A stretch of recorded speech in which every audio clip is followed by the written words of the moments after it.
तेनालीरामा की कहानियां। तेनालीराम का न्याय।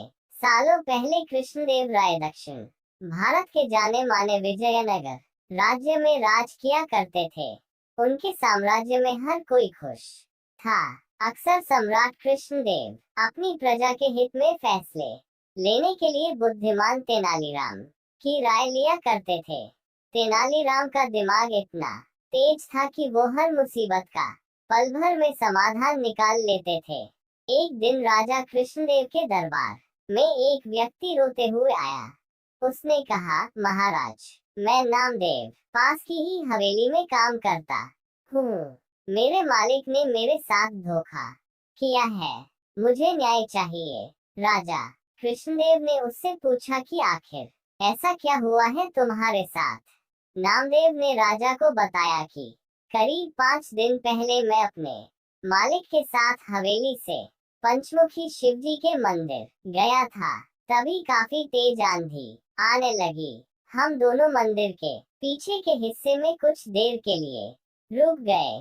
तभी मेरी नजर एक मखमली लाल रंग के कपड़े पर पड़ी। मैंने अपने मालिक से इजाजत लेकर उसे उठाया। देखा तो वो एक छोटी पोटली थी जिसके अंदर 2 हीरे थे। महाराज, वो हीरे मंदिर के पीछे वाले हिस्से में गिरे हुए थे, इसलिए कायदे से वो राज्य की संपत्ति थे। लेकिन मेरे मालिक की नीयत हीरे देखकर खराब हो गई थी। उन्होंने मुझे कहा कि अगर तुम किसी को नहीं बताओगे तो आपस में हम दोनों एक एक हीरा बांट लेते हैं। मेरे मन में भी लालच आ गया था, इसलिए मैंने इस बात के लिए हाँ कर दी। हवेली पहुंचते ही मैंने जब मालिक से अपना हीरा मांगा तो उन्होंने उसे देने से मना कर दिया। मैंने सोच रखा था कि हीरा मिलते ही उसे बेचकर मैं नौकरी छोड़कर खुद का कुछ काम शुरू करूंगा, क्योंकि मालिक का रवैया मेरी तरफ अच्छा नहीं था।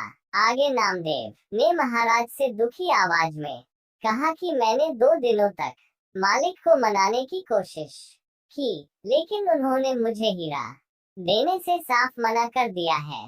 अब आप ही मेरे साथ न्याय कीजिए। नामदेव की बातें सुनते ही सम्राट ने तुरंत अपने सैनिकों को भेजकर अपने दरबार बुलाया।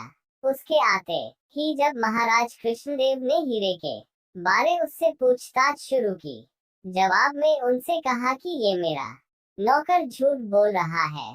हाँ, ये सच है कि उस दिन हमें मंदिर के पीछे के हिस्से में हीरा मिला था। मैंने वो हीरे इसे राजकोष तक पहुंचाने के लिए कहा था। फिर 2 दिन बाद जब मैंने इससे हीरे जमा करने की रसीद मांगी तो ये घबरा गया और सीधे मेरे घर से निकलकर आपके पास आ गया। तब से यह सारी झूठी कहानी आपको सुना रहा है।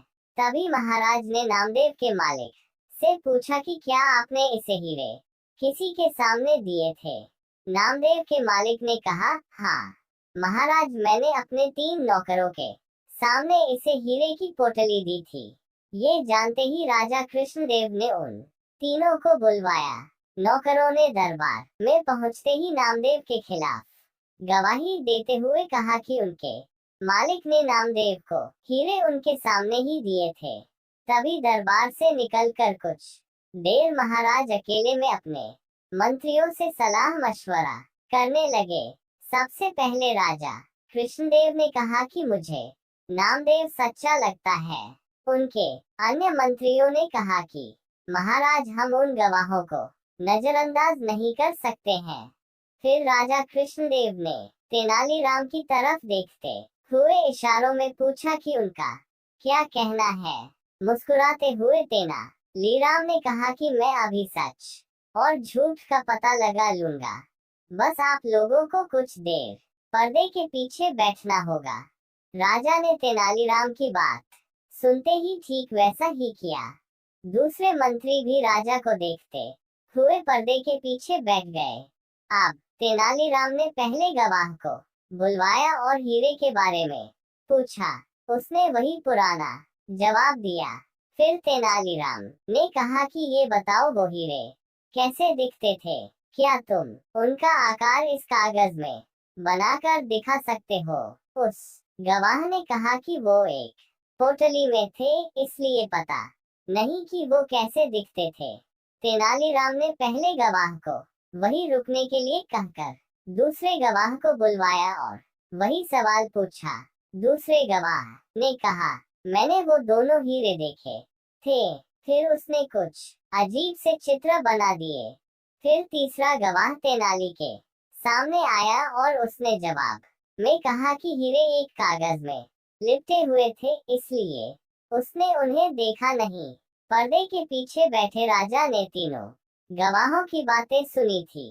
सबकी अलग अलग बातों से यह स्पष्ट हो गया था कि नामदेव सच बोल रहा था और उसका मालिक झूठ। तीनों गवाह को भी समझ आ गया कि उनका झूठ पकड़ा गया है। सभी ने महाराज के पैर पकड़कर उनसे माफी मांगते हुए कहा कि हमें हमारे मालिक ने झूठ बोलने के लिए मजबूर किया था। हम ऐसा नहीं करते तो वो हमें काम से निकाल देते। राजा कृष्णदेव अब सीधे दरबार गए और नामदेव के मालिक को गिरफ्तार करके उसके घर की तलाशी करने का आदेश दिया। कुछ देर बाद ही सैनिकों को उसके घर में हीरे मिल गए। बस फिर क्या था, महाराज ने हीरे जब्त कर लिए और उस पर 30,000 स्वर्ण मुद्राओं का जुर्माना लगा दिया। उसमें से राजा ने 10,000 स्वर्ण मुद्राएं नामदेव को दे दी।